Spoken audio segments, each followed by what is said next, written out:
Assalamualaikum warahmatullahi wabarakatuh. Perkenalkan, nama saya Ratna Herawati dari PAI C18. Di sini saya akan berceramah sedikit tentang biografi Kiai Haji Hasyim Asy'ari. Kiai Hasyim Asy'ari lahir pada tanggal 10 April 1875 di Desa Gedang, Kecamatan Diwek, Kabupaten Jombang, Jawa Timur. Beliau merupakan anak ketiga dari 11 bersaudara. Ayahnya bernama Asy'ari, sedangkan ibunya bernama Halimah. Beliau merupakan pendiri Nahdlatul Ulama, organisasi massa Islam terbesar di Indonesia. Beliau juga merupakan seorang ulama dan sekaligus pemimpin dari pesantren Tebu Ireng yang berada di Jombang. Cerita masa kecil. Sejak umur 14 tahun, beliau telah mendapat banyak wejangan serta pengajaran tentang ilmu agama langsung dari ayah dan kakek beliau. Berbagai motivasi besar beliau dapatkan dari kalangan keluarga, serta minat dalam menuntut ilmu yang beliau miliki membuat Kiai Hasyim Asy'ari muda tumbuh menjadi seorang yang pandai. Ketika usia 15 tahun, beliau berkelana mencari ilmu ke pesantren lain. Hal ini dilakukan karena beliau merasa belum cukup menimba ilmu yang diterima sebelumnya.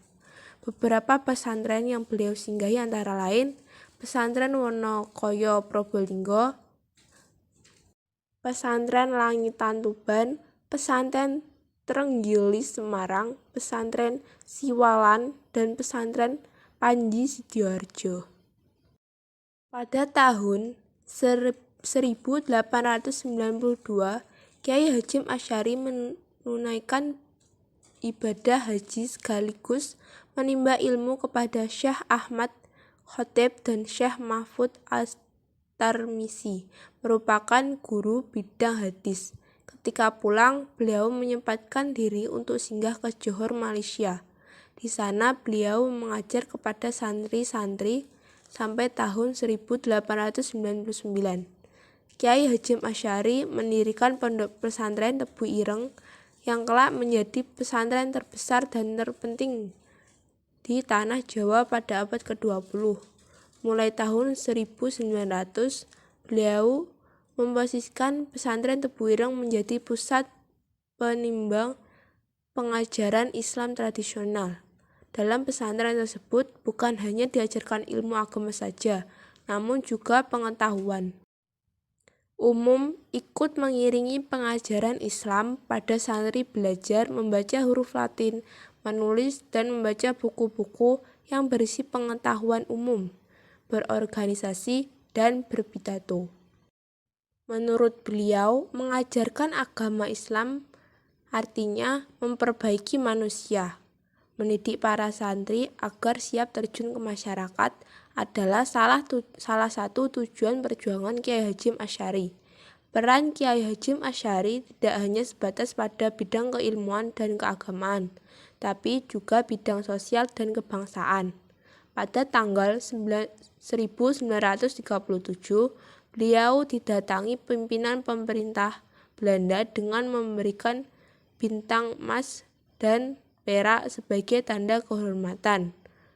Namun beliau menolaknya. Kemudian pada waktu itu beliau memberikan nasihat kepada para santri-santri tentang peristiwa-peristiwa tersebut dan menganalogikan dengan kejadian yang dialami Nabi Muhammad SAW yang melakukan komunikasi dengan orang-orang muda dengan 3 hal, yaitu kedudukan yang tinggi dalam pemerintahan, harta yang berlimpah, dan gadis-gadis cantik. Tetapi Nabi Muhammad SAW tetap menolaknya. Masa-masa revolusi fisik di tahun 1940 barangkali memang menjadi kurun biaya terberat bagi beliau. Pada masa penjajahan Jepang, beliau dipanggil oleh pemerintah fasisme Jepang. Dalam tahanan itu sendiri, penyiksaan demi penyiksaan dialami oleh beliau, sehingga salah satu jari beliau menjadi cacat. Pada saat yang sama, beliau sedang menuliskan lembaran-lembaran dalam bahasa Indonesia, yakni dengan serukan resolusi jihad yang beliau memfokuskan pada tanggal 22 Oktober 1945 di Surabaya yang lebih dikenal dengan Hari Pahlawan Nasional. Kiai Hashim Asy'ari wafat pada 25 Juli 1947 dalam usia 72 tahun. Beliau dimakamkan di Tebu Ireng, Jombang. Terima kasih, sekian dari saya. Semoga bermanfaat dan semoga ini dapat menambah wawasan Anda. Wassalamualaikum warahmatullahi wabarakatuh.